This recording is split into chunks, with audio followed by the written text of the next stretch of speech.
হামলা, মামলা ও নিরাপত্তাহীনতার দীর্ঘ এক যুগ পর ছাত্র জনতার গণ অভ্যুত্থানে ফ্যাসিস্ট হাসিনার পতনের মধ্য দিয়ে স্বৈরাচার মুক্ত দেশে ফিরেছেন ঢাকা কলেজ ছাত্র দলের সাবেক সভাপতি ও ঢাকা মহানগর দক্ষিণ বিএনপির সাবেক যুগ্ম সাধারণ সম্পাদক আনোয়ার হোসেন টিপু। শনিবার হযরত শাহজালাল আন্তর্জাতিক বিমানবন্দরে একটি ফ্লাইটে তিনি দেশে পৌঁছান। বিমানবন্দরে বিএনপির নেতাকর্মী ও দলীয় সমর্থকরা গাড়ি বহন নিয়ে তাকে বরণ করেন।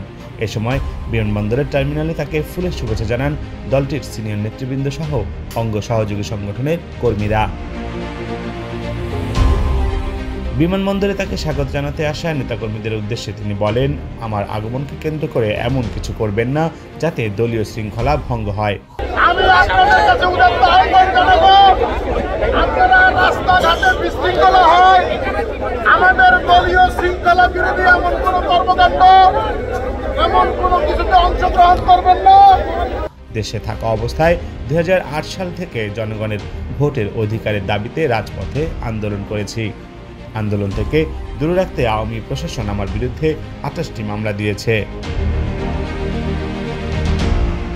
এছাড়াও তিনি বলেন, গত 16 বছরে আমাদের লাখ লাখ নেতাকর্মীর বিরুদ্ধে মামলা দেওয়া হয়েছে। শেখ হাসিনা কাউকে দেশ ছাড়া করেছেন, কাউকে করেছেন ঘর ছাড়া। অনেকের বিরুদ্ধে মিথ্যা মামলা দিয়ে হয়রানি করা হয়েছে।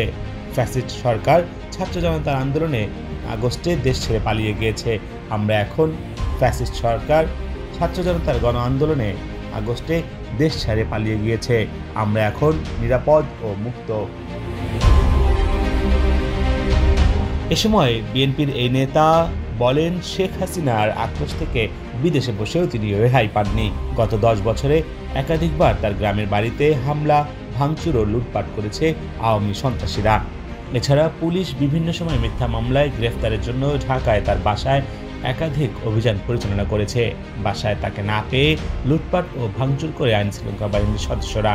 এ সময় তাকে বাসায় না পেয়ে আইনশৃঙ্খলা বাহিনীর বিরুদ্ধে লুটপাট ও ভাঙচুরের অভিযোগ করেন বিএনপির এই নেতা। এর আগে 2015 সালে স্বৈরাচারের শেখ হাসিনা রোষানলে পড়ে দেশ ছাড়তে বাধ্য হন তিনি। সে সময় ষড়যন্ত্র করে পুলিশ হত্যা সহ প্রায় 30টি মামলা দিয়েছে তার বিরুদ্ধে।